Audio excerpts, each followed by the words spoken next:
and moon. Sunrise 5:56 a.m. Sunset 6:21 p.m. Moonrise 10:01 a.m. Moonset 8:40 p.m. Tithi lunar day. Shukla Chaturthi, the fourth day of the Shukla Paksh, waxing moon, until 11:52 p.m., followed by Shukla Panchami. Significance: Shukla Chaturthi is highly auspicious, particularly for worshipping Lord Ganesha. It is a favorable time for beginnings and clearing obstacles in personal and professional life. Nakshatra, lunar mansion.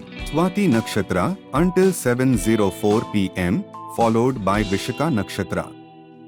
Swati, this nakshatra is known for independence, flexibility, and communication skills, making it ideal for negotiations, business deals, and learning new skills. Vishaka encourages effort, ambition, and growth. It's a good time to work towards long-term goals with perseverance and focus. Yoga. Shukla Yoga until 5:37 p.m., followed by Brahma Yoga. Shukla Yoga. This yoga is considered favorable for clarity, success, and activities requiring precise planning. Brahma Yoga. It enhances wisdom and spiritual growth. Ideal for activities related to self-development, learning, and intellectual pursuits.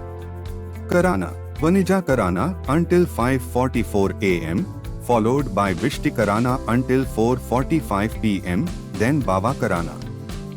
Vanija favorable for business, trade, and negotiation.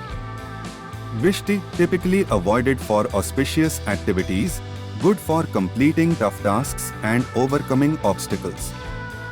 Bava, a favorable Karana for most types of activities, including starting new ventures and initiating tasks requiring a strong foundation. Paksh, Shukla Paksh, the bright fortnight of the lunar month, representing growth, expansion, and prosperity. Samvatsara, Shaka Samvat 1946, Krodhi. Vikram Samvat 2081, Pingala. Gujarati Samvat 2080, Rakshas. Auspicious timings: Shubh Muhurt, Brahma Muhurta 4:25 a.m. to 5:12 a.m., ideal for meditation, spiritual practices, and reflection. Abhijit Muhurt 11:46 a.m. to 12:37 p.m., highly auspicious for initiating new ventures, making important decisions, and performing rituals. Amrit Kalam 1:59 p.m. to 3:34 p.m., a favorable time for significant activities and ensuring success. Inauspicious timings: Dur Muhurtam, Rahu Kalam 10:40 a.m. to 12:15 p.m., avoid important tasks or new ventures during this period. Yamaganda 3:29 p.m. to 5:03 p.m., best to avoid major activities during this time. Gulikai Kalam 7:30 a.m. to 9:04 a.m., not favorable for starting new ventures. Durmuhurtham 8:57 a.m. to 9:48 a.m., avoid significant decisions or activities during this period.